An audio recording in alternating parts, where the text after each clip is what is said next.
The desert had a way of swallowing sound, turning even the loudest of engines into little more than a low hum that dissolved into the horizon. Nathan Cole eased his pickup along the dusty trail toward his cabin, the last rays of daylight bleeding red and gold across the Nevada sky. He'd left behind a career of steel and glass towers, traded deadlines and fluorescent lighting for cattle fences and cracked earth. Life was simpler out here, lonelier too, but that was the point. As he reached a rise in the trail, the world suddenly shifted. A streak of silver light cut through the atmosphere like a blade, too fast, too bright to be anything human. The shockwave followed a heartbeat later, an explosion that shook the very bones of the desert.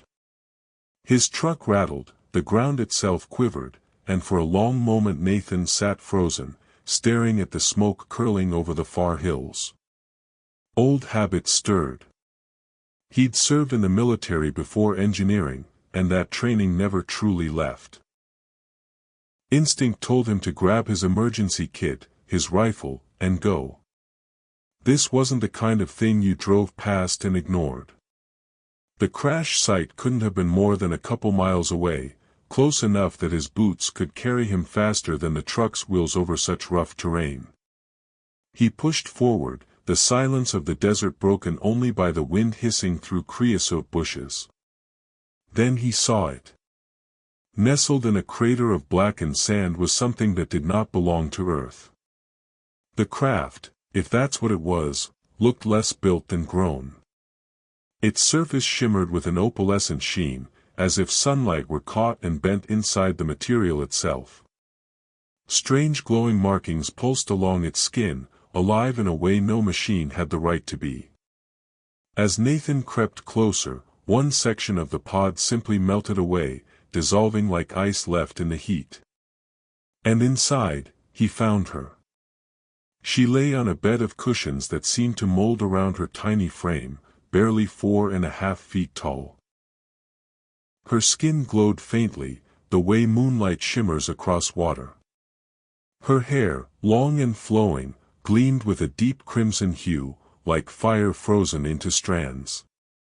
She looked human at first glance, but the perfection of her features told another story, something not born of this earth.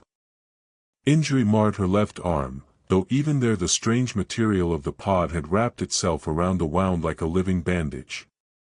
Her breaths came shallow, too shallow. Without thinking, Nathan scooped her into his arms. She was impossibly light, radiating warmth like she carried a small star beneath her skin. The walk back to the cabin felt longer than it should have, but he managed. His home was modest, logs, stone, the smell of old cedar smoke clinging to the walls. He laid her on his bed, covered her in blankets, and began cleaning what injuries he could without understanding the first thing about alien physiology. Her skin healed as he worked, faster than his eyes could follow. The bandage-like covering dissolved into nothing, leaving smooth, unmarked flesh. As he worked, she stirred. Her eyes opened, liquid pools shifting between shades of silver and gold. When her gaze locked on him, Nathan's breath caught. And then it happened. Emotion poured into him as if it were his own. Fear, confusion, relief, gratitude, all tangled together in a current he couldn't resist. Their thoughts weren't words, not yet, but feelings that bridged whatever gulf separated their species. She tried to rise, wincing with pain, and Nathan placed a careful hand against her shoulder. His intent. "Stay, rest, you're safe," rushed through him, and she seemed to understand. He fetched water, then hesitated, returning instead with a glass of milk. She studied the glass as though it were a puzzle, sniffed it, then sipped. Her eyes widened, delight sparkling like lightning in those metallic depths. She drank eagerly, finishing with a smile so radiant Nathan felt something in his chest crack open. Then she laughed. It was a sound no recording could capture, like chimes mixed with falling rain, pure and weightless. She set the glass down, reached out with small curious hands, and tugged gently at the buttons of his shirt, fascinated by human fabric and form. Nathan stilled, pulse hammering, but when he took her hands gently, her expression softened. She laid a palm over his chest, and the world shifted again. Flashes of her life struck him like lightning bolts, cities suspended among clouds, rivers flowing upward into the sky, laughter and music from voices not bound by air. Loneliness. Gratitude. The aching relief of being found. And something else, an attraction that mirrored the one building in him. Her name rippled through his mind, soft and sure, Lyra. The desert outside turned black as stars climbed across the sky, but inside the cabin, Nathan held this small being who had crash-landed into his life. Whatever she was, wherever she came from, nothing about this was an accident. The night stretched long, filled with the crackle of the fireplace and the weight of unspoken connection. Nathan had spent years running from the noise of the world, searching for solitude in the silence of Nevada's deserts. Now, sitting beside Lyra with her hand resting lightly over his heart, he realized solitude was the last thing he wanted. He didn't know what tomorrow would bring, government men, danger from the skies, or truths too heavy to bear. But as Lyra's breathing steadied and her luminous skin shimmered against the firelight, he knew one thing for certain. His life would never again be ordinary. Morning came gently, the desert sun spilling pale light through the cabin's small windows. Nathan stirred awake to the sound of soft humming, not from any machine but from Lyra herself. She sat cross-legged on the bed, her crimson hair spilling over her shoulders like a living flame, her eyes following the pattern of sunlight as though it were a map written just for her. She noticed him watching and tilted her head with childlike curiosity, then reached out and brushed her tiny fingers against his jaw. The touch sent warmth through him, amplified by their strange psychic tether. Nathan had never been a man of many words, and it didn't seem to matter, she didn't need language to know what he felt. Over the next days, their lives began to entwine in ways that felt both natural and impossible. Lyra followed him around the ranch, fascinated by every small detail. She crouched in the dirt, marveling at grass pushing through the soil. She watched the cattle shuffle along the fence lines, their heavy movements so different from the fluid grace of her people. Even the sound of water from the pump filled her with delight. When Nathan showed her the kitchen, she was enthralled. Bread dough stuck to her glowing hands as she laughed like wine through crystal. He cooked for her, offering small bites of food. Her reactions were unpredictable, sometimes laughter that bent her small frame, sometimes wide-eyed awe as if butter melting on her tongue was a miracle. Bathing, too, became an adventure. She squealed with joy under the shower spray, tugging Nathan with her, explaining through emotions and fleeting images that in her culture, bathing was a ritual of trust, a way of binding two spirits. Her luminescent skin shimmered brighter beneath the water, her laughter echoing off the walls as though joy itself had filled the room. Their bond deepened, a constant pulse between them. When she placed her hands on his chest, warmth surged like fire threading through his veins, their emotions weaving together. It wasn't just physical closeness, it was as though their very beings braided into one. Each touch magnified by the tether, each glance rich with meaning that words couldn't hold.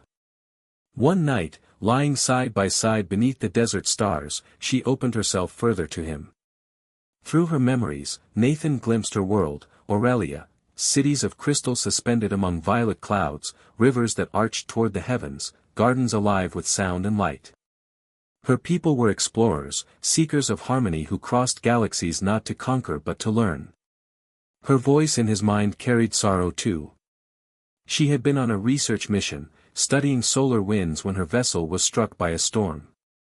Alone, she drifted, her ship failing, until Earth's gravity had dragged her down. The crash wasn't fate, it was survival's last chance. And Nathan, unknowingly, had become the difference between her life and death. She confessed another truth as well. Though she looked youthful, delicate as a fairy child, Lyra was far older than him, centuries measured in quiet grace. Her people aged differently, their lifespan stretching so far that humanity's entire history could fit within a single lifetime of theirs. Nathan, who'd spent years thinking life too short to waste, felt a pang at the thought. Yet Lyra did not seem burdened by the comparison. Instead, she marveled at his intensity. Human passion burned like wildfire compared to the calm streams of her people's emotions. His laughter, his anger, even the quiet ache of loneliness, all of it fascinated her. "Your heart blazes like a star," she told him through their link, her silver-gold eyes shimmering. "My people flow like rivers. You are the fire." And he worried aloud, "Does it frighten you?" She pressed closer, luminous cheek against his chest, sending him the truth. "It makes me feel alive in ways I never imagined." Their days settled into rhythm. Nathan repaired fences, Lyra weaving flower crowns for his old horse, whom she befriended with uncanny ease. She whispered into the minds of animals, calming them, making them trust. In the evenings, she tried human words, her accent soft and strange, each syllable like music. When she spoke his name, it sounded like a melody meant only for him. But as the second week passed, shadows crept into her light. At night she stood outside, staring at the stars, her emotions heavy tides against his heart. Through their bond, Nathan felt her conflict, relief at being safe, love for him, but also a gnawing dread. "They will search for me," she admitted one night, her voice trembling even in his mind. "My father commands the fleet. He will not stop." Nathan's chest tightened. He had known it, somewhere deep down. Nothing so extraordinary could remain hidden forever. But hearing it from her lips made the future real. "If they find you," he asked quietly, "will you have to go back?" Her eyes glistened in starlight. "Duty binds me, but my heart does not." That night their closeness burned brighter, desperation laced through every kiss and touch. Lyra clung to him as if trying to memorize his warmth, and Nathan held her tighter than he had ever held anyone. In the silence after, she shared a decision with him through their bond, a decision that shook him to his core. "I want to stay with you. Even if it costs me everything." The words cut through him like lightning. She was ready to give up not just her world, but her very nature, for the fragile fire they shared. He told her she shouldn't, that her people needed her, but her answer came steady, sure, burning through every doubt. "My people search the galaxy for knowledge. But I have found what they could never imagine. You." Nathan pressed his forehead to hers, his thoughts a swirl of love and fear, and the tether between them glowed like molten steel. He realized then that this was not just a fleeting connection, not curiosity or infatuation. It was a bond that neither stars nor centuries could erase. And though the desert night lay still around them, he knew storms were already moving across the heavens, coming closer with each passing hour. The morning began with laughter. Lyra sat in the pasture weaving flowers into crowns, her nimble fingers working with the same precision she might have once used to guide crystal ships across galaxies. Nathan repaired a fence post nearby, the thud of his hammer mixing with her playful giggles as she placed a crown atop his old horse's head. For a moment, it felt as if the universe had forgotten them, granting peace that could stretch into forever. But forever lasted only until the sky shimmered. Nathan looked up as a low hum rippled through the air, the sound vibrating in his chest. The horizon split with light, not sunlight, but something sharper, alive with hues no human eye was meant to see. Lyra froze, the flower crown tumbling from her hands. Her emotions surged into him in a tidal wave of dread, joy, and heartbreak. "They found me," she whispered, her mental voice trembling. The ship descended in silence, its crystalline hull scattering sunlight into patterns too bright to look at directly. It was beautiful, a living jewel carved from starlight, and terrifying all the same. As it settled into the pasture, the earth itself seemed to hum in resonance with its engines. A section of the ship's hull dissolved, and 3 figures emerged. They were taller than Lyra, their movements fluid, their skin carrying the same faint glow, but without the warmth she radiated. The central figure strode forward, his presence heavy with command. Lyra's emotions spiked. Recognition, fear, and a child's longing all tangled together. Father. The name pulsed through Nathan's mind as if spoken aloud. Commander Kalen. Leader of Aurelia's fleet. Lyra, his voice resonated in their shared bond, each syllable carrying the weight of centuries. You vanished 3 cycles ago. The council feared the worst. His eyes, silver like tempered steel, shifted to Nathan. The scrutiny was surgical, dissecting him without need of words. Lyra's hand slipped into Nathan's, her small fingers trembling but firm. I am safe because of him, she said. This human saved me when my vessel fell. Kalen's gaze hardened. A human. His tone was sharp with disdain. You will thank him for his kindness, and then you will return. Your betrothal has already been delayed beyond reason. The word hit Nathan like a physical blow. Betrothal. He turned to Lyra, and through their tether, he felt her anguish, her shame. She had never told him. She hadn't run only from disaster. She had fled from an arranged future. I will not return, Lyra's voice rang out, steadier than he thought possible. I have found my bondmate here. I choose Earth. I choose him. The air grew heavy. Kalen's expression shifted between fury and disbelief. Behind him, the other Aurelians exchanged startled glances, their perfect composure cracking. You would abandon your people? Kalen demanded. You would give up eternity itself for a fleeting creature bound to dust and decay? Nathan stepped forward before he could think, positioning himself protectively in front of Lyra. His heart thundered, but his voice held steady. With respect, she is old enough to decide for herself. What we have, it's not some whim. It's real love. The kind that doesn't ask for permission. Kalen's eyes flared dangerously. You dare lecture me on love, human? Our bonds span centuries. Yours break in decades. Maybe, Nathan shot back, feeling Lyra's gratitude flood through him like fire, but tell me this. Has she ever looked more alive than she does now? Look at her. She glows because she's free. Because she's happy. For the first time, Kalen faltered. His daughter stood not behind him, but beside Nathan, her glow undeniable, her joy palpable. Her voice softened but carried through the tension like a blade through silk. Father, I love you. I love our people.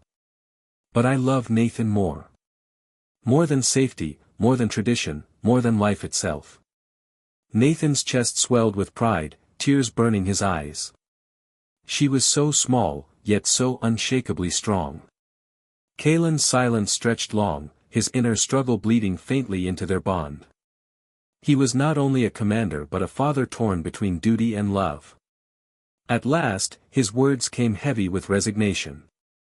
If you make this choice, there is no returning. The council will declare you dead rather than admit one of us chose a primitive world.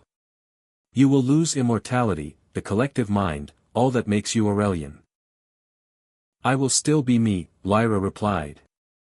Her voice trembled, but her resolve did not. Only, me, the one I choose to become. The 2 Aurelians stepped forward, withdrawing devices that hummed with sharp energy. These will sever your bond to us, one explained. It will be irreversible, and it will be painful. Are you certain? Lyra's silver-gold eyes lifted to Nathan's, tears gleaming. Through their tether, he felt her fear, her sorrow, her unwavering certainty. I want to spend whatever life I have left with you. The ritual, if it could be called that, began. The devices flared, light tearing at Lyra's glow. She cried out, her small body shuddering, her skin flickering like a star burning out. Nathan wrapped his arms around her, holding tight, pouring every ounce of love he had through their bond. Stay with me. Stay. Please. The light dimmed. Her glow softened, weaker now, mortal. She collapsed against him, trembling but alive. Still Lyra. Still his. Kalen approached, his expression no longer a commander's mask but the weary gaze of a father letting go. I do not understand, my daughter. But I will respect it. You have always been the smallest of us, and the strongest. He turned to Nathan, eyes sharp once more. Take care of her. She has given you the stars. Do not prove unworthy. Nathan's throat tightened. I'll love her. Protect her. For as long as I live. Something shifted in Kalen's gaze, acceptance, perhaps even respect. He reached out, touched Nathan's forehead, and a rush of knowledge poured into him, how to care for Lyra's body, her needs, her fragility. This is my gift, Kalen said quietly. May it keep her safe when I no longer can. The ship hummed, preparing to rise. Lyra stood with Nathan's help, tears streaking her cheeks as she watched the vessel that carried her past life ascend. She whispered through their bond, soft but fierce, no regrets. Never any regrets. And then it was gone, a jewel vanishing into the sky. The pasture lay silent once more. Nathan held Lyra close, feeling her trembling heart against his chest. For the first time since she had fallen from the stars, she was truly his, and the cost of that gift was beyond anything he had imagined. The desert quiet returned, but Nathan knew it wasn't the same silence he had lived with before. Lyra leaned against him, her glow dimmer now, her breath steady but fragile. What she had given up was unthinkable, immortality, the vast song of her people's collective mind, the infinite time that stretched before her. Now she had only decades, maybe less, and she had chosen to spend every heartbeat of them here, with him. That night they sat on the porch, the stars bright above as if mocking them with their unreachable eternity. Lyra curled up in his lap, her crimson hair spilling across his chest, her eyes softer now but still shimmering faintly with light. Do you know what makes humans extraordinary? She asked through their bond, her voice tender. Nathan stroked her hair, the ache of her sacrifice still burning through him. Tell me. You burn so quickly. So fiercely. Every moment is a flame. My people drift like rivers, endless but gentle. You blaze like fire. I would rather feel 50 years of fire than an eternity of ice. The words shattered him in the best way. Tears stung his eyes as he kissed the crown of her head. You gave up the stars for me. I'll spend every day making sure you never regret it. Life, strange as it was, settled into a new rhythm. Lyra learned English quickly, her accent lilting like music. When she said his name, it still sounded like a melody meant only for him.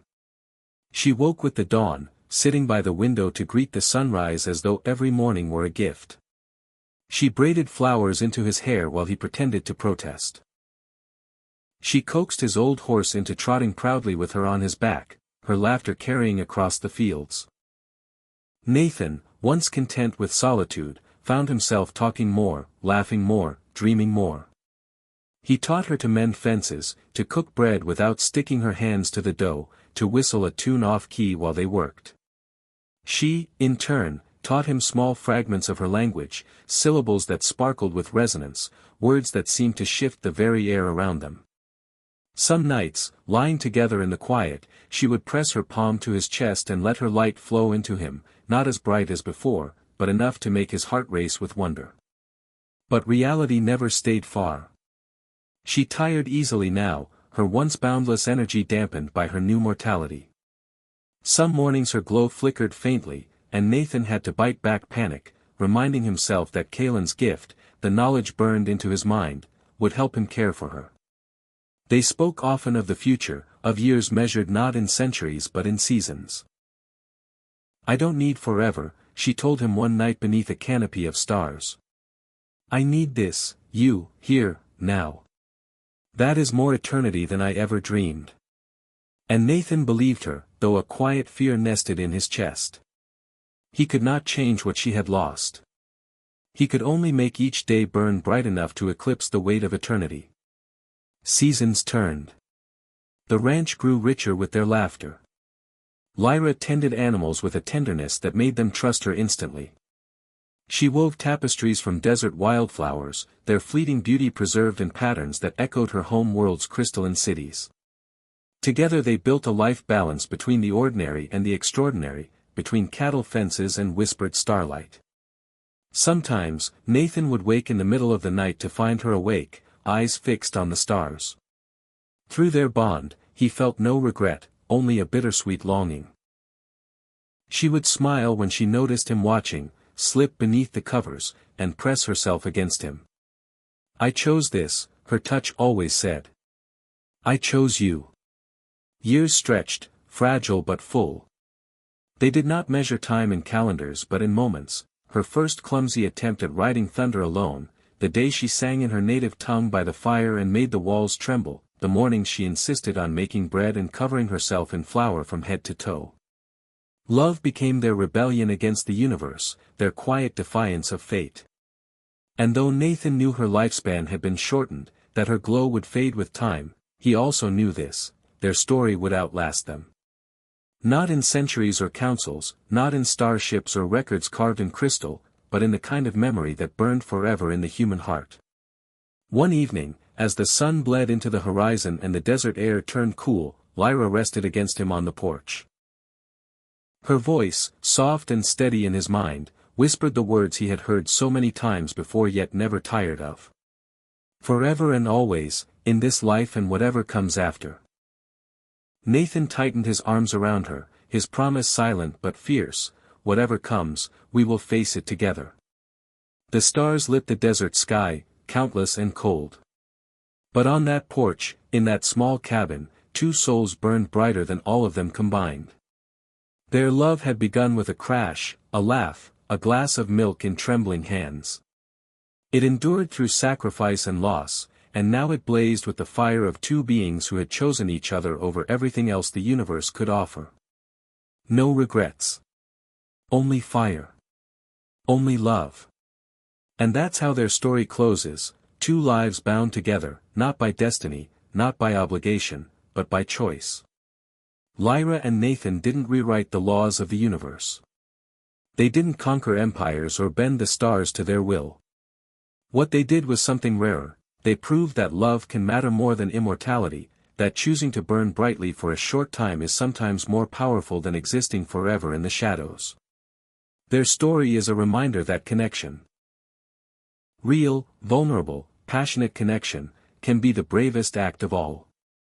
In giving up eternity, Lyra showed us that love is worth sacrifice. In opening his heart, Nathan showed us that even the most ordinary person can become extraordinary when they choose to care for someone else.